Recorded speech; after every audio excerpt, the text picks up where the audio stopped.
వలసదారులపై America ప్రభుత్వం ఉక్కుపాదం మోపుతుంది. Trump అధ్యక్షుడిగా బాధ్యతలు చేపట్టినప్పటి నుంచి తమ దేశంలోకి వచ్చిన అక్రమ వలసదారులను గుర్తించి వారిని తమ తమ స్వదేశాలకు పంపిస్తుంది అమెరికా. అయినప్పటికీ డంకీ రూట్లలో భారతీయులు అమెరికాకు పెద్ద సంఖ్యలో అక్రమంగా వలస వెళ్తున్నారు. దీంతో డంకీ రూట్లకు సంబంధించిన కేసులపై ఎన్ఫోర్స్మెంట్ డైరెక్టరేట్ దృష్టి సారించింది.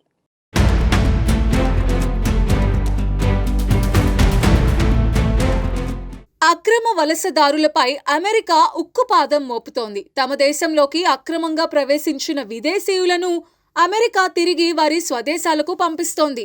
మన దేశం నుంచి అక్రమంగా వలస వెళ్లిన వారిని గుర్తించి వెనక్కి పంపిస్తోంది అమెరికా. భారతీయులు అక్రమంగా ఇతర దేశాలకు వెళ్లడం మానుకోవాలని కేంద్ర ప్రభుత్వం హెచ్చరిస్తున్నా విదేశాలలో స్థిరపడాలనే ఆలోచనతో కొందరు ప్రమాదకరమైన డంకీ మార్గాల్లో అమెరికాకు వెళ్లడానికి ప్రయత్నిస్తున్నారు. ఇటీవల అమెరికా ప్రభుత్వం బహిష్కరించిన పలువురు భారతీయుల నుంచి వివరాలు సేకరించిన ఎన్ఫోర్స్మెంట్ డైరెక్టరేట్ డంకీ రూట్లకు సంబంధించిన కేసులపై దృష్టి పెట్టింది. విదేశాలకు అక్రమంగా వెళ్లేందుకు అనుసరించే మార్గాన్నే డంకీ రూట్గా వ్యవహరిస్తూ ఉంటారు. ఇది పంజాబీ వాడుక భాష నుంచి వచ్చింది. అంటే ఎటువంటి ప్రణాళిక లేకుండా ఒక చోట నుండి మరో చోటకు వెళ్లడమే డంకీ రూట్. విదేశాలకు వెళ్లాలనుకునే వ్యక్తుల నుండి ఏజెంట్లు డబ్బు తీసుకుని నకిలీ డాక్యుమెంట్లు సృష్టించి షిప్ కంటైనర్లు, వాహనాల్లో రహస్య కంపార్ట్మెంట్లలో దేశ సరిహద్దులు దాటిస్తారు. ఇందుకోసం భారీ మొత్తంలో ఏజెంట్లు డబ్బులు వసూలు చేస్తారు. అత్యంత ప్రమాదకర పరిస్థితుల్లో అంతర్జాతీయ సరిహద్దులు దాటించుకుంటూ చట్టవిరుద్ధంగా ఓ దేశంలోకి పంపించేందుకు ప్రయత్నాలు చేస్తారు. ఈ క్రమంలో ఒక్కోసారి మార్గ మధ్యలోనే కొందరు ప్రాణాలు కోల్పోతూ ఉంటారు. అయినప్పటికీ కెనడా, అమెరికా, యూకేలకు అక్రమంగా వెళ్లేందుకు కొందరు భారతీయులు ఈ మార్గాన్ని ఎంచుకుంటున్నారు. కొలంబియా, పనామాల మధ్య ఉండే దట్టమైన అటవీ ప్రాంతం డేరియన్ గ్యాప్. ఇందులో ఉన్న డంకీ రూట్ మార్గం గుండా ప్రయాణించి యుఎస్లోకి అక్రమంగా ప్రవేశిస్తారు. మొత్తం 97 కిలోమీటర్లుండే ఈ అభయారణ్యంలో ఎత్తైన కొండలు, వేగంగా ప్రవహించే నదులు ఉంటాయి. విషపూరిత పాములు, క్రూర మృగాలు సంచరిస్తూ ఉంటాయి. చిత్తడి నేలలతో నిండి ఉండే ఈ అటవీ ప్రాంతంలో నిరంతరం ప్రతికూల వాతావరణం ఉంటుంది.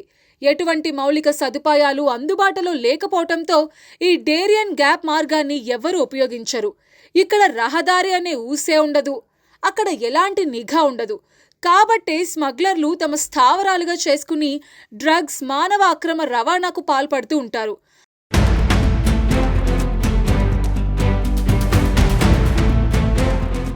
అమెరికాలోకి అక్రమంగా తరలించడానికి డేరియన్ గ్యాప్ని ముఠాలు ప్రధాన మార్గంగా ఎంచుకుంటాయి. ఒక్కొక్కరి వద్ద నుండి 15 లక్షల నుండి 20 లక్షలు వసూలు చేస్తాయి. ఈ మార్గాన్ని దాటేందుకు 7 నుండి 15 రోజుల సమయం పడుతుంది. ఎంతో భయంకరమైన డంకీ రూట్ గుండా వెళ్లేవారు రోజుల తరబడి ఆహారం, నీరు లేక అనారోగ్యంతో చనిపోతూ ఉంటారు. క్రూర మృగాల దాడుల కారణంగా అనేక మంది ప్రాణాలు కోల్పోతూ ఉంటారు. ఇక మహిళల పరిస్థితి అత్యంత దారుణంగా ఉంటుంది. డ్రగ్స్ ముఠాలు వారిపై అఘాయిత్యాలకు పాల్పడుతూ ఉంటారు. ఎవరైనా వారిని ఎదిరిస్తే ప్రాణాలు తీసేందుకు క్షణం కూడా ఆలోచించరు.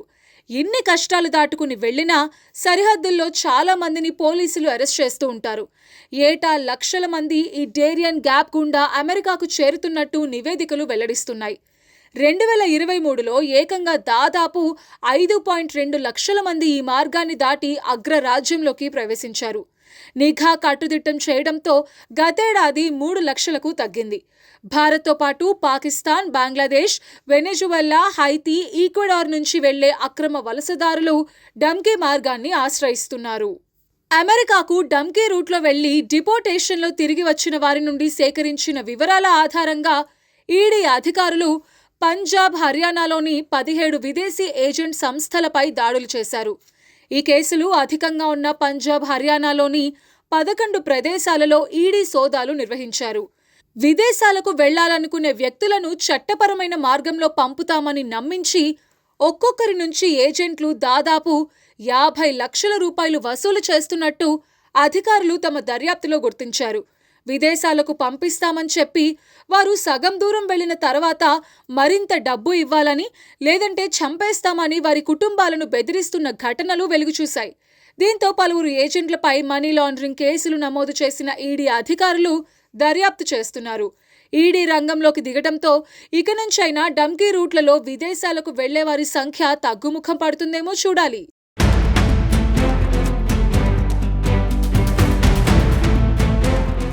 అక్రమ మార్గాల్లో విదేశాలకు వెళ్లాలనుకునే వారు ఎంతో ప్రమాదకరమైన డంకీ రూట్లలో వెళ్తున్నట్లుగా అధికారులు గుర్తించారు.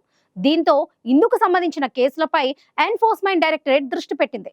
దీంతో డంకీ రూట్లలో విదేశాలకు వెళ్లే వారి సంఖ్య తగ్గుముఖం పట్టే అవకాశం ఉంది.